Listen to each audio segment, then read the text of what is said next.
તો સ્વાગત છે મિત્રો જી ન્યૂઝ ગુજરાતની આ ઓફિશિયલ યુટ્યુબ ચેનલમાં।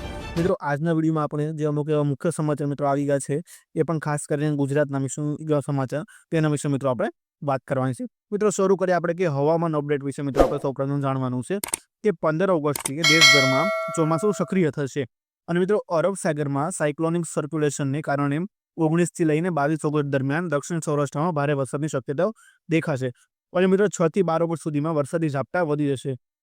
મિત્રો 6 તારીખથી લઈને 12 ઓગસ્ટ સુધીમાં મિત્રો જે વરસાદી છે ઝાપટા છે એટલે કે મિત્રો જે થોડી વરસાદ આવે છે 2-5 મિનિટ વરસાદ આવીને વહી જશે તે મિત્રો તેવા ઝાપટા તેઓ વધવાની ખૂબ જ શક્યતાઓ દેખાઈ રહી છે। અને મિત્રો 19 થી લઈને 22 ઓગસ્ટ દરમિયાન દક્ષિણ સૌરાષ્ટ્રમાં એટલે કે દક્ષિણ બાજુનો જે સૌરાષ્ટ્ર મિત્રો ભાગ છે ત્યાં મિત્રો ભારે વરસાદની શક્યતાઓ ખૂબ જ દેખાઈ રહી છે। એટલે મિત્રો 15 ઓગસ્ટથી દેશભરમાં ચોમાસું પહેલાની જે મિત્રો પાછું થઈ શકે છે। તો આગળ આપણે વાત કરીએ કે મિત્રો રાશન કાર્ડ ધારકો માટે ડબલ લાભ એટલે કે મિત્રો 75 લાખ રાશન કાર્ડ ધારકોને તહેવારોને લીધે વધારાની ખાંડ અને ખાદ્ય તેલનું વિતરણ કરવામાં આવશે। એટલે કે મિત્રો જે પણ 75 લાખ રાશન કાર્ડ ધારકો છે મિત્રો એ ટોટલ એ લોકોને મિત્રો આ તહેવારોને ધ્યાનમાં રાખીને જે લોકો મિત્રો જેમને ખાંડ અને ખાદ્ય તેલ જેટલું પહેલા મળતું તેના કરતાં મિત્રો ડબલ આપવામાં આવશે કે આ વખતે મિત્રો આપણને ડબલ અનાજ મળવામાં આવશે। તેમાં પણ ખાસ કરીને મિત્રો ખાંડ અને ખાદ્ય તેલનું વધારે સમાવેશ કરવામાં આવ્યો છે। અને મિત્રો ઓગસ્ટ મહિનાથી આ વિતરણ શરૂ થશે કે મિત્રો આ ઓગસ્ટ મહિનાથી આ વિતરણ શરૂ કરવામાં આવશે એટલે આવતા આ મહિનામાં જે મિત્રો આપણને રાશન મળશે તેમાં મિત્રો આપણને ડબલ રાશન મળવાનું છે। અને મિત્રો તેનો નવો નિયમ એ છે કે 6 મહિનાથી રાશન ન લેનારું રાશન કાર્ડ બંધ થઈ શકે છે અને મિત્રો કેવાયસી ફરજિયાત છે। મિત્રો રાશન કાર્ડ ધારકો માટેના જે અમુક નવા નિયમો પણ આવે છે કે 6 મહિનાથી જો મિત્રો રાશન કાર્ડથી આપણે રાશન ન લીધું હોય તો મિત્રો આપણું રાશન કાર્ડ બંધ થઈ શકે છે અને મિત્રો ખાસ કરીને આપણે કેવાયસી ફરજિયાત કરાવી લેવું પડશે। અને મિત્રો બીજા આપણે વાત કરીએ કે ખેડૂતો માટે સંકટ હરણ યોજના છે મિત્રો IFFCOની યોજના મિત્રો 25 થેલી યુરિયા ખરીદનારને 1 લાખનો અકસ્માત વીમો મળશે। મિત્રો જે લોકો પણ આ IFFCOની યોજના છે કે 25 થેલી યુરિયા મિત્રો ખરીદે તો મિત્રો ખરીદનારને 1 લાખનો અકસ્માત વીમો મફત આપવામાં આવશે। અને મિત્રો 200 બોટલ નેનો યુરિયા અથવા તો DAP ખરીદનારને 2 લાખનો મફત વીમો આપવામાં આવશે। મિત્રો 200 બોટલ જો નેનો યુરિયા ખરીદો અથવા તો DAP ખરીદો તો મિત્રો આપણને 2 લાખનો મફત વીમો આપવામાં આવશે। અને મિત્રો ખાતરની સ્લીપ રજૂ કરવી પડશે। હા મિત્રો જ્યારે પણ આપણે જે મફત વીમાનો મિત્રો ઉપયોગ કરવા જઈએ તો આપણે ખાતરની જે સ્લીપ હોય છે તે મિત્રો આપણે રજૂ કરવી પડશે।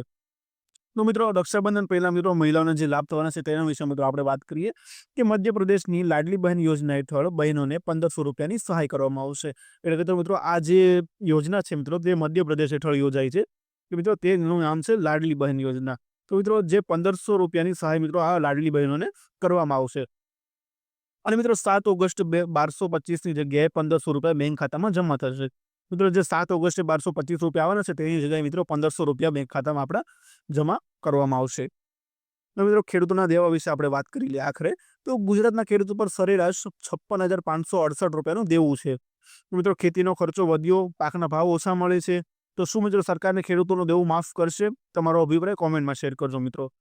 મિત્રો ખુદ ગુજરાતના જે ખેડૂતો છે મિત્રો તેને મિત્રો આપણે સરેરાશ મિત્રો જે રૂપિયાનું દેવું આપણે કાઢીએ તો મિત્રો તેનું દેવું લગભગ એક વ્યક્તિ દીઠ 56,568 રૂપિયા થાય છે। તો મિત્રો તેનું કારણ શું છે કે ખેતીનો ખર્ચો વધ્યો। તો મિત્રો હાલ તમે જોઈ જ રહ્યા છો કે મિત્રો જે આ રાસાયણિક દવાઓ છે કે અમુક મિત્રો જે જંતુનાશક દવાઓ છે તે આપણે ખેતરમાં પાકને જાળવણી માટે આપણે મિત્રો નાખવી પડે છે। તો મિત્રો તેના ભાવ તમે જોવો છો કે આસમાને ભાવ પૂગી છે, ભાવ પહેલા કરતાં ખૂબ જ વધી ગયા છે અને મિત્રો પાકનો ભાવ ઓછો મળે છે કે મિત્રો જ્યારે પણ આપણે પછી પાક લઈને આપણે બજારમાં જ્યારે વેચવા જાય છે મિત્રો તેનો ભાવ આપણને સરખો મળતો નથી અને મિત્રો જે ખેડૂત હોય છે તે લોસમાં જતો રહે છે અને મિત્રો આખરે તેને દેવું કરવું પડે છે। તો મિત્રો આ સરકાર ખેડૂતોનું દેવું માફ કરશે કે નહીં મિત્રો તેના માટે એક મોટો સવાલ છે કે સરકાર દ્વારા ખેડૂતોનું દેવું માફ કરવામાં આવશે કે નહીં આવે। તો મિત્રો તમારો અભિપ્રાય હોય તો કમેન્ટમાં જણાવજો અને મિત્રો આ વિડીયો તમને કેવો લાગ્યો ખાસ કરીને કમેન્ટમાં જણાવજો। વિડીયોને લાઇક કરજો, શેર કરજો અને મિત્રો જી ન્યૂઝ ગુજરાતની ચેનલને સબસ્ક્રાઇબ કરી લેજો। તો મળીએ મિત્રો આપણે નેક્સ્ટ વિડીયોમાં. ત્યાં સુધી ખૂબ ખૂબ ધન્યવાદ।